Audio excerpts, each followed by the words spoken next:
G'day, in this video we're going to be unpacking Kepler's laws of planetary motion. We're covering dot point 5.3.4, which is all about Kepler's laws of planetary motion. In this video we're going to be focusing on introducing those laws so we can focus on how to apply them in future content. And that's exactly what we're going to do today. We're going to identify each of the three laws of planetary motion and then explore the implications of this law in terms of what it means for when analysing the mechanics of orbiting objects. So fittingly, we're going to first unpack Kepler's first law of planetary motion, which states that all planets move around the Sun in elliptical orbits with the Sun at one of its foci. First off, an elliptical orbit suggests that the object moves in some sort of ellipsis shape, which is an oval shape. It is circular in the sense that we don't have any straight edges, and the shape of this path will start and end essentially at the same point. It is a continuous loop. However, for an ellipsis, we do not have an equal radius all the way around. We have essentially a long axis where we have the longest radii, and we have a short axis which has the shortest radii, giving this oval shape. Now, this concept of foci has quite a lot of geometric complexity to it, so I'm not going to get bogged down in the details. It doesn't really matter all that much in the scope of what we use the first law for in our course. However, what I will say is that there are always two focal points which exist in an ellipsis. They are equidistant from the center of the ellipsis, and they both lie on either side of the major axis. What this essentially results in is an orbital pattern where there is a section where the object orbiting the Sun is quite close and a section where the object is further away. However, it's really important that within the scope of this course, unless you're told otherwise and need to account for it, we're pretty much always going to assume that planets are still completing uniform circular motion when we're doing a lot of these orbits and satellite style calculations. And that is because, for the most part, these objects will be almost completing exactly uniform circular motion. Their ellipsis isn't as pronounced as what's being shown here. It may still exist. We may not be moving in a perfect circle. However, again, it's still pretty close to uniform circular motion.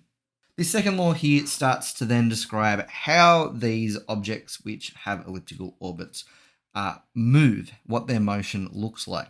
And what this law demonstrates is that planets can move through different segments of their orbits at the same time, even if they're not traveling the same distance. So in this example here in the diagram, we have distance x around this arc and distance y around this arc.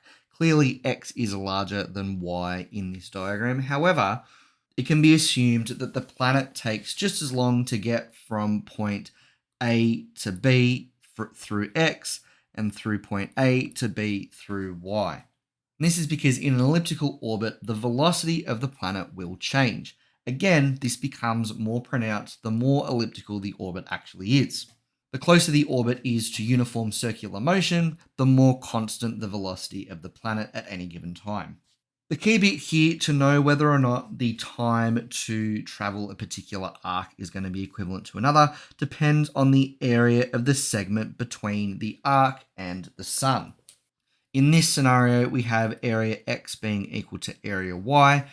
Again, what this means is if we're traveling a large distance in a set amount of time, then the velocity is going to be larger than traveling a shorter distance in the equivalent set of time. A way of explaining this comes down to gravitational potential energy. Essentially, as the object is getting closer to the Sun, we're decreasing gravitational potential energy, meaning that the object is converting it into kinetic energy and thus velocity. The last third law of planetary motion starts to look at the relationship between the period of an orbiting object and its radius. What Kepler found in his work was that these two variables were closely connected when comparing different objects orbiting the Sun. What he found was that the square of T2 over T1 is equal to the cube of R2 over R1. Another way of writing this is that R1 cubed on T1 square is equal to r2 cubed on t2 square, which is equal to some constant. Now, Kepler didn't know exactly what this constant was or exactly where it came from, but he could see that there was a relationship between the ratio of the radius cubed on the period square. Quite shortly after Kepler, Newton was able to come along and introduce the law of universal gravitation. And as we saw in the previous video, we were able to combine this law with the concept of centripetal force to be able to generate the equation which is shown here, that gm on 4 pi square is equal to r cubed on period square. This then gave us our constant for Kepler's third law, assuming that each of the objects that was obeying the third law were orbiting around an object of the same mass. In other words, for Kepler, he was looking at that m value being for the sun.